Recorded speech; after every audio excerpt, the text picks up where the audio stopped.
একুশের লড়াই, ধর্মতলায় ধর্মযুদ্ধ। এবার 21শে জুলাই হাতছাড়া মমতা তৃণমূলের। 21শে জুলাইয়ের সভা করতে চেয়ে চিঠি নব তৃণমূলের। কলকাতা পুলিশকে চিঠি চেয়ারপারসন অরূপ রায়ের। নিউজ 18 বাংলা এক্সক্লুসিভ নব তৃণমূলের চিঠি। সভা করতে চেয়ে অনুমতি চিঠি মমতা তৃণমূলেরও।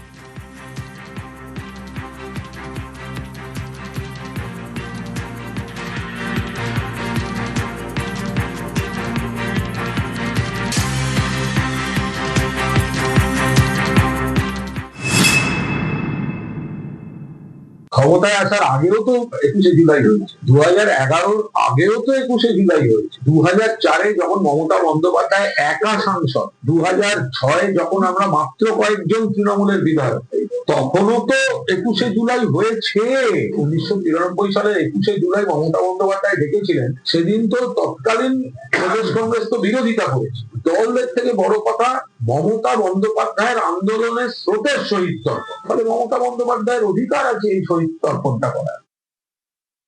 দেখুন, 21শে জুলাই তো নিশ্চিতভাবে আমাদের আবেগ, এবং 21শে জুলাই কর্মসূচি গ্রহণ করার বিষয় আমার মনে হয় না কোথাও কোনো রকম সন্দেহ রয়েছে। কালীঘাট তৃণমূল বলছে যে তারা যদি 21শে জুলাই পালন করেন এবং সেটা ধর্মতলাতেই করবেন। ওরা কি বলছে তার উত্তর তো আমি দিতে পারবো না, কারণ ওনারাই ওটার উত্তর দিতে পারে, এবং আমাদের উত্তর আপনারা আমাদের এনসিডব্লিউ মিটিংটা হয়ে যাওয়ার পরে উত্তরগুলো আপনারা পেয়ে যাবেন।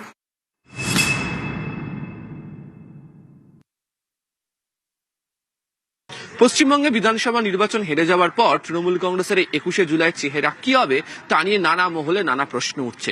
এক্ষেত্রে দাঁড়িয়ে কালীঘাটপন্থী তৃণমূল কংগ্রেসের নেতারা ইতিমধ্যে পুলিশকে চিঠি দিয়ে পুরনো জায়গা অর্থাৎ ভিক্টোরিয়া হাউসেই তারা এই সমাবেশ করতে চাইছেন, এবং তাদের বক্তব্য যেখানে গুলি চালানোর ঘটনা ঘটেছিল তার মধ্যে ধর্মতলা পড়ে, এবং ওই ভিক্টোরিয়া হাউসের সামনের ঘটনার সঙ্গে আবেগ জড়িয়ে রয়েছে, তাই তারা সেখানে সভা করতে চান। যদিও কিছুদিন আগে একটি কলকাতা হাইকোর্টের তরফ থেকে একটি মামলার ক্ষেত্রে রাস্তা বন্ধ করে 21শে জুলাই করা নিয়ে ইতিমধ্যেই মমতা বন্দ্যোপাধ্যায়, অভিষেক বন্দ্যোপাধ্যায়ের যে ভূমিকা তার সমালোচনা করা হয়েছে।